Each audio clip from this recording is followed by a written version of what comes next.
बाक्सानि बिसगावआव बोखांदों मासे थैनाय मै। सुबुनखाथा संरैखाथि हाग्रा ओनसोलनिफ्राय ओंखारबोदोंमोन मासे मैया। सैमानि गाग्लोबनायाव मैया जिउ गोमादों होननानै फोरमायदों।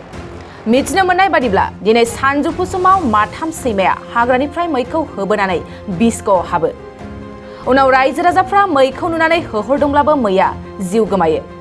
मैनि थैनाय थासारिखौ नुनानै रायजोफ्रा हाग्रा बिफाननो खौरां हरो आरो जाथायथिलियाव सौफैयो। বনহাটার কিবা ভূটান চকীৰ অন্তৰ্গত বিছগাঁৱত হৰিণা চানা পোৱালি এটা ওলাইছিল। মোটামুটি 10টা-11টামান বজাত ওলাইছিল।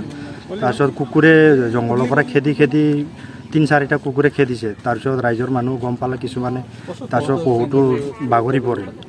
তাৰপিছত আৰু ৰাইজে উদ্ধাৰ কৰি পেলাই অলপ পানী চানী ঢালি দিলা।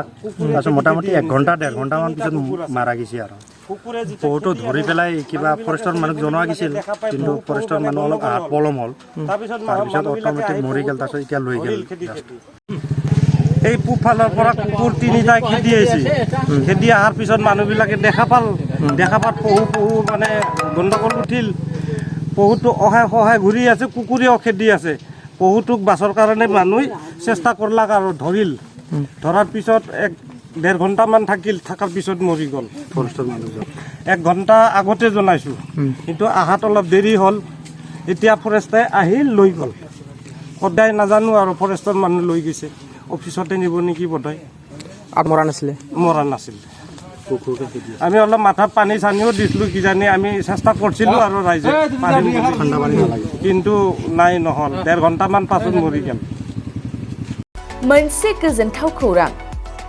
2023-24 सोलोंथाइ बोसोरनि थाखाय 11-12 थाखोनि गोदानै मुं थिसननाय लानानै फैदों बाक्सा जिल्लानि सालबारि बाजारनि साखाथियाव थानाय सेन्ट जेभियार्स इंलिश स्कुला। देग्लाय बोसोरनिफ्राय सेन्ट जेभियार्स इंलिश स्कुलाव आर्ट्स आरो साइन्स आयदानि थाखाय गोदानै फरायसाफोरनि मुं थिसननाया दायो सोलिगासिनो। बे फरायसालियाव मुं थिसननाया बेसेन नाङै जागोन आरो डेभेलपमेन्ट फिसा 1000, दानफ्रोमबो टिउसन फिसा 1500 रांखौ फरायसानिफ्राय लानाय जागोन।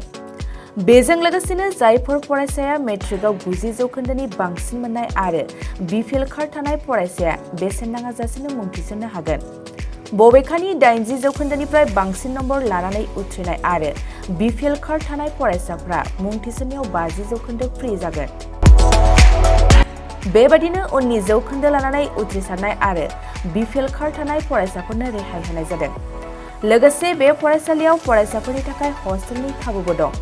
गोसो गोनां फरायसाफ्रा सेन्ट जेभियार्स इंलिश स्कुलाव 11-12 थाखोनि गोदानै मुं थिसननायनि बागै आबुं बाथ्राखौ मिथिनोब्ला नैबे मबाइल नम्बर 9954427791 आव थोंजों सुलाद लानो हागोन।